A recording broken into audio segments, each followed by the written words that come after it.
ExelonPatchOffer.com.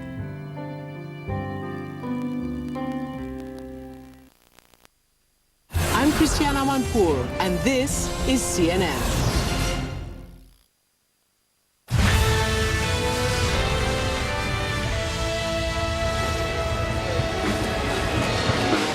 Is your home worth more than it was a month ago? How about a year ago? This week, investors get a look at something called the Case-Shiller Index. It's a measure of how much homes are worth in the biggest metropolitan areas. Todd Schoenberger is managing partner of Land Cold Capital, and he joins me now from Baltimore with the answers to all of your questions. Thanks for being with us, Todd. Thanks for having me. Okay, so I'll ask you that question. Is my home worth more than it was last year? Well, it should be, Carol. I mean, you're right. Case-Shiller Index. Everybody wants to focus on this. The housing data recently has been okay. It hasn't been great, but it hasn't been poor. And Case-Shiller is going to look at 20 major metropolitan cities. It's going to give you somewhat of a value, housing value on residential real estate. It doesn't include condo sales or new construction. But right now, Wall Street is expecting a year-over-year increase of 9%. This is the biggest increase then since 2006. So if you bought a home a year ago, you should be feeling pretty good right now. Okay, so oddly enough, I am shopping for a house right now, and I have heard of bidding wars in certain cities, like homes on the market that go in one day. How common is this, and in what areas is that common?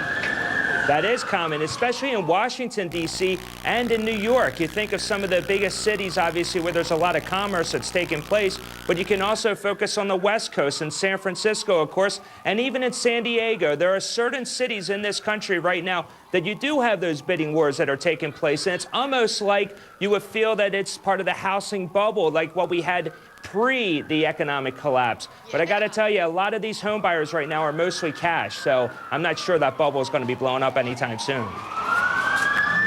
Well, that's what I wanted to ask you. So let's say I have my eye on a house and I get into this bidding war. How can I protect myself? How do I know when to stop bidding, when to stop upping my bid, I should say?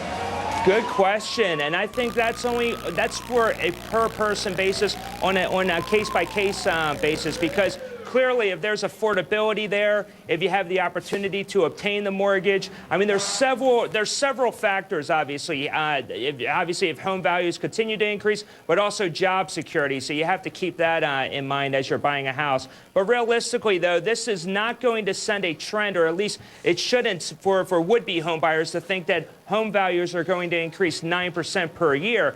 But they are increasing. There is an uptrend there, and that's great for residential real estate. Well, you know, there is a problem, though, Todd. It's very difficult to get a loan still. I mean, I'm lucky. I have perfect credit. It took me a long time, but I worked hard on it. But if you don't have perfect credit, it's really, really difficult to qualify for a loan.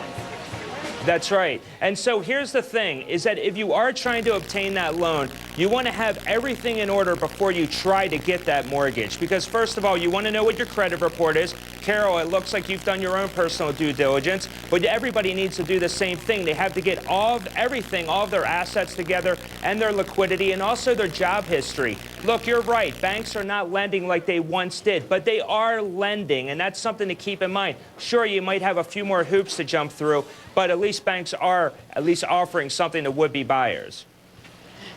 A lot more hoops to jump through, and I have my husband really to thank for my good credit. Todd, thank you so much for joining us today. Thank you. We appreciate it. Thank you, Carol. You're welcome. Coming up in the newsroom, a new lead in the Boston bombing investigation.